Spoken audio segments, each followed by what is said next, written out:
দিদি এই 2 কাপ চা দিও। স্পেশাল দেবো নাকি নরমাল? স্পেশাল কত টাকা? স্পেশাল 10 টাকা, নরমাল? নরমালও 10 টাকা। তাহলে পার্থক্য কি? স্পেশালে মোষের দুধ দেওয়া হয়, আর নরমালে কিসের দুধ? নরমালেও মোষের দুধই দেওয়া হয়। তাহলে পার্থক্য কি? আরে স্পেশালে হচ্ছে কেশর দেওয়া হয়, আর নরমাল? নরমালেও কেশর দেওয়া হয়।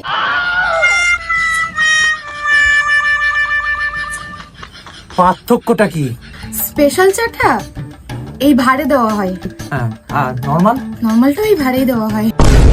भाई मारो मुझे मारो পার্থক্য কি? স্পেশাল চাটা না আমি নিজের হাতে বানাই, আর নরমালে? নরমালটাও নিজের হাতেই বানাই। Control control. ঠিক আছে, 2 কাপ চা দিয়ে দাও, আমার আর কিছু জানার ইচ্ছা নাই। 2 কাপ চা, ঠিক আছে বস। আরে স্পেশাল না নরমাল সেটাই তো বললে না। লাগবে না চা, খাবো না চা, বাড়িতে গিয়ে খাবো। চল।